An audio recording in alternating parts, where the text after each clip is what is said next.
Okay, so for today's Training Tuesday,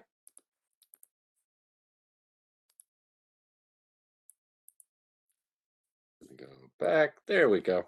Okay, so IDHR, the searchable database site, the slight update in terms of dates from what I told you last week. I originally told you the new site would be up March 19th.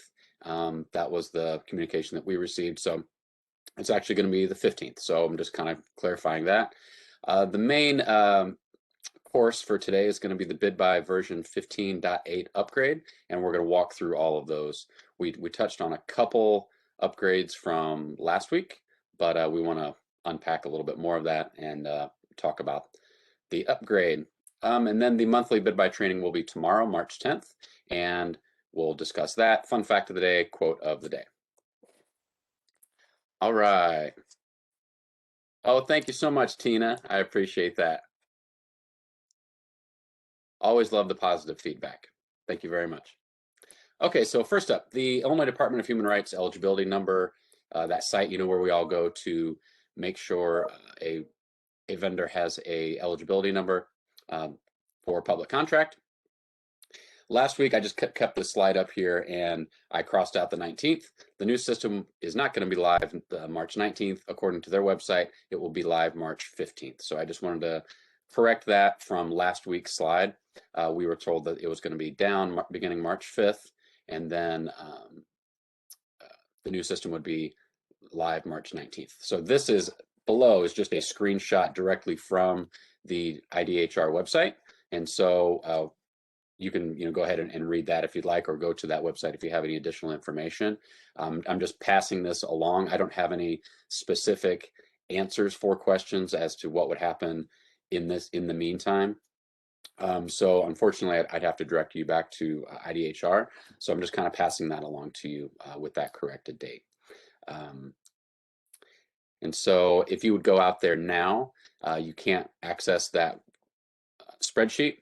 So I did send out to all SPOs and APOs a download the spreadsheet where you can look up the eligibility number for those vendors. So if you are unable to find it, I have one. Feel free to email to me, and I can send it out to anybody who might need a list of that spreadsheet for IDHR. Okay, so the main course today is going to be the version 15.8 upgrade. And so bid by, whenever we do these upgrades, bid by will be down for a little bit. And so bid by will be down this Friday night, March 12th, beginning approximately 6 p.m. And it takes a couple hours there. So please plan your approval paths and procurements accordingly. Most of these you will end up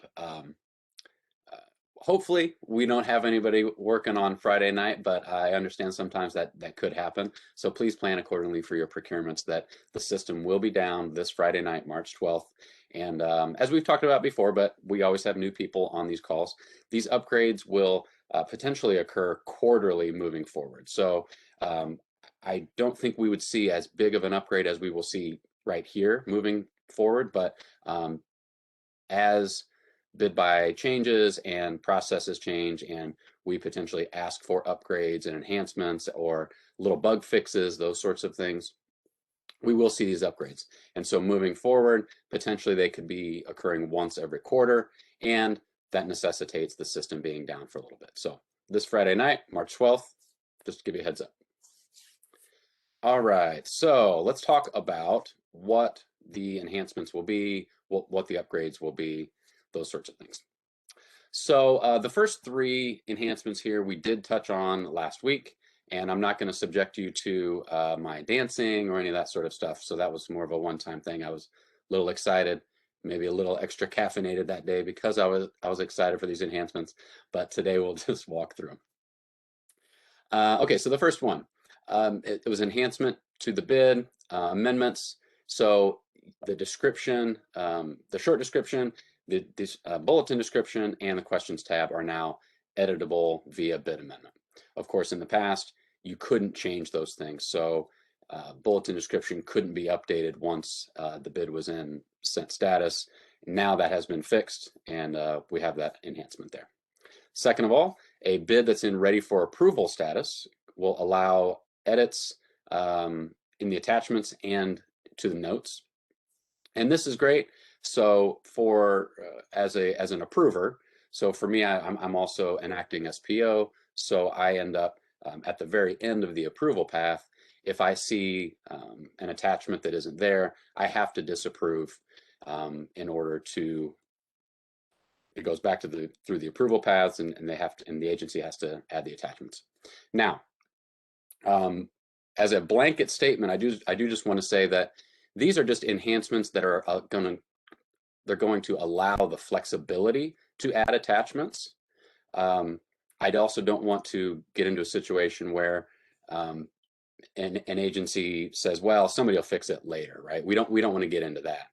It just allows the flexibility within the system to allow an approver to add an attachment. So I don't want to get in the middle of any agency processes, anything like that. It's just the system is now going to allow it.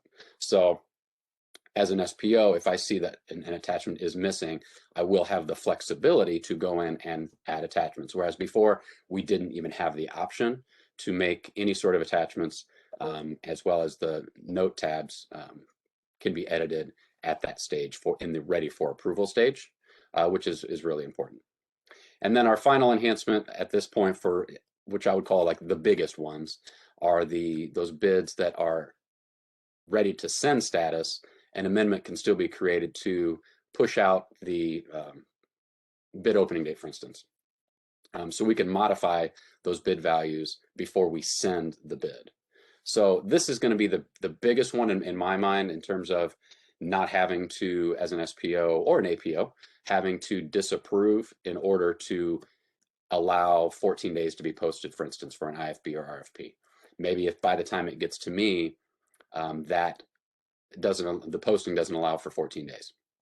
Or for a small purchase, maybe it gets to me, it's sent to me on Friday, maybe I don't get to it till Monday, and then now I want to allow a couple extra days because the bid opening date didn't allow for the 3 to 5 days, for instance. Okay. Previously, I would have to disapprove. I didn't even have the option to extend that out. Now I do have the option. So I do want to reiterate, this is a system upgrade. This doesn't necessarily change your agency processes.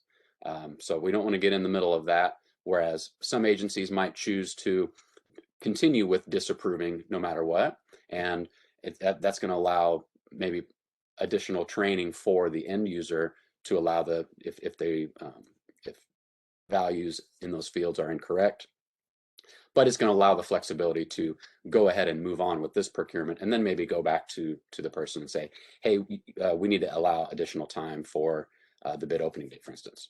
So it is just allowing the flexibility within the system to do some of these things. So what I'm going to see most often, I'm guessing, is in this particular enhancement, the ready to send, is an SPO can go ahead and approve.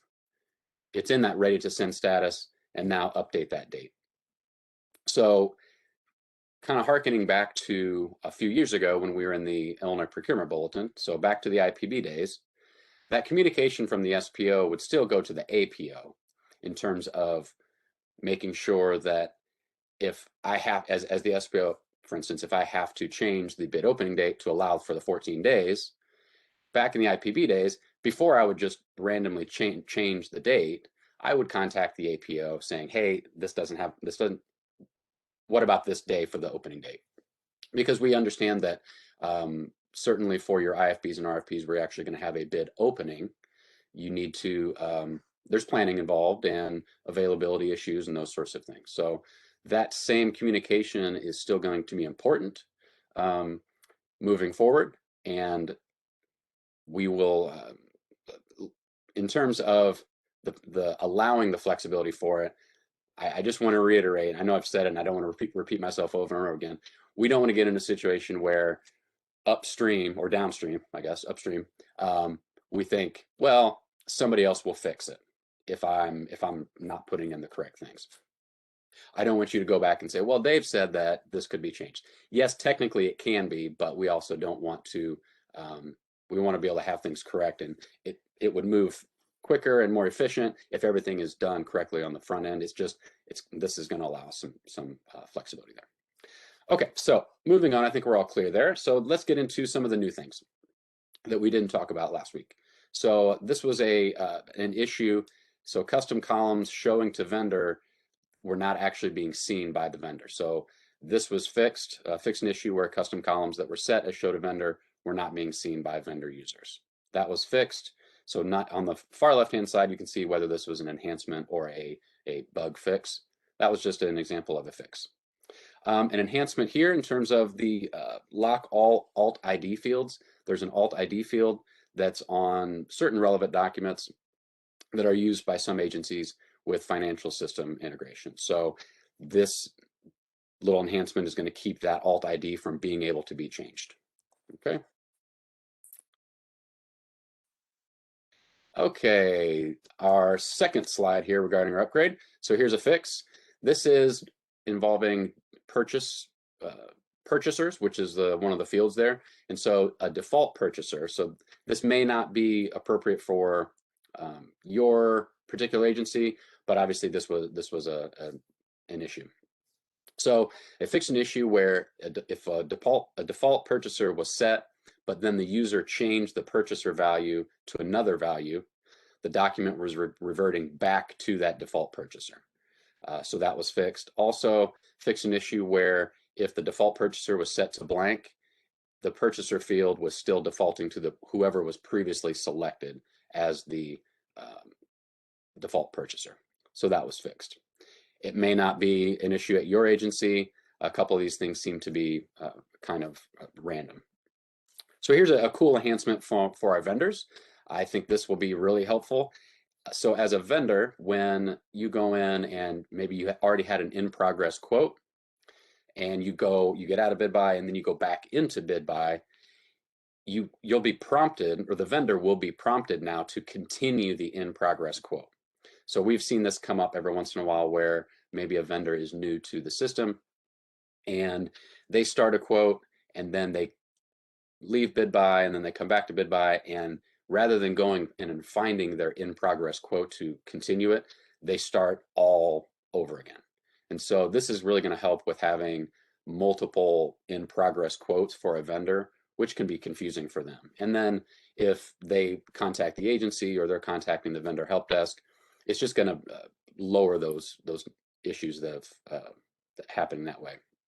And so the vendor will be prompted, do you want to continue your in-progress quote? Pretty straightforward, and that will be very helpful. And then finally, a fix on our quote. The questions, responses were not saving at the item level on their quotes. And so we had a pretty easy workaround here. We just said utilize the questions at the header level. And so you could have a question for the entire procurement. However, now this is fixed, so you can use questions at the item level on the quotes. I'm not sure. I hadn't seen this being used very often. I think maybe some agencies were utilizing that, and now that has been fixed. So you can utilize the questions per line item if you'd like. Like I said, I'm guessing CMS used that quite a bit on their line items, where they have a lot of line items and they're asking questions for specific line items, whereas in the past they had to change that to do the workaround to ask the one question at the header level, so those tabs that are going across. Now you can utilize the questions at the line item level. If you have any specific questions regarding that, I don't want to do too much of a deep dive in there because I'm not sure it's super appropriate for all of us on the call, but there are certain agencies where that will be helpful. Okay. Oh, I get into my own world and I forget it. I should be checking on some of these questions. Thanks again for some of the feedback. We got a question, Randy. Thanks for answering the question. Will there be new fields added that will affect items in the approval path? No, there will not be. And then the default purchaser was happening at DOC and has now been corrected. Okay. Thanks, Randy, for adding some additional context there. That's appreciated. Okay, so if you do have any questions regarding the quote and the questions at the line item level, reach out to me. As always, if you have any questions regarding these, you can always reach out to me, and your APO, SPO should all be on the same page here moving forward. I think it's going to be a really great upgrade. I know we've had a couple of these upgrades. To me, this seems like the biggest one in the enhancements. This is something that we've been looking forward to for a while. Like I said, in order to allow some of that flexibility for your approvers to make those little changes to be able to move a procurement forward, I think this is going to be added some efficiency to the system and overall a super positive thing for us. Okay, so next up, our monthly bid buy training will be tomorrow, March 10th. This will be the usual agenda that we've done for months and months. It seems to be working pretty well. If you are brand new to bid buy, or if you need to get access to bid buy, this is the training for you. We want you to, if you're brand new to bid buy, you should attend all 4 sessions. However, if you already have access to bid buy and you just want to jump in for a refresher course, please, you can jump in for any one of the sessions. You don't have to be the entire day. Of course, we invite you to join us all day long, but we have an agenda that we like to stick to. So 9 a.m., overview and general navigation of the system. 10:15, small purchase under $10,000. Take a break for lunch. 1 p.m., small purchase over 10. And then at 2:30, we do release off master. So I have a question. Yeah, can you do training on ordering as master? Yep. So if you want to join us at 2:30, we can do that. If you need additional training or something very specific regarding that, maybe you could reach out to me separately, but we will walk through how you do an order against master or release off master. It's the same thing at 2:30 tomorrow. So here's the link. You don't need to register prior to joining. Just click the link. It's also, this link is also on the CPOGS website in the calendar of events too. So I know I get emails quite a bit asking about this training, but just so you guys know, this link is not going to change for the rest of the year. And so that if you need to forward that information, it's on the CPOGS calendar of events. Feel free to reach out to me. That's no problem at all, and I'll just send you that link. But just so you know, that information is out there on our website.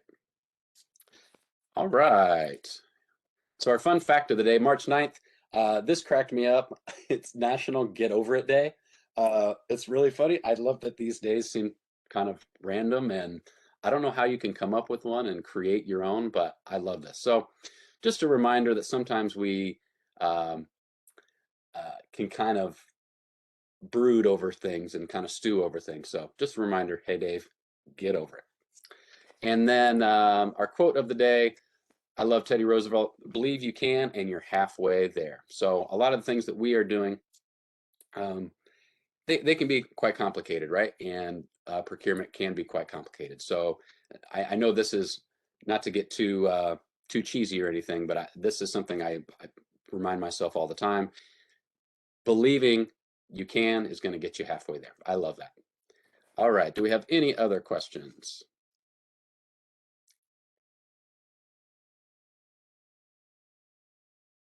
Okay. Not seeing any questions. We'll see some of you tomorrow on our training for bid buy. And if not, have a great rest of your week, and we will see you next Tuesday. Thank you so much. Bye.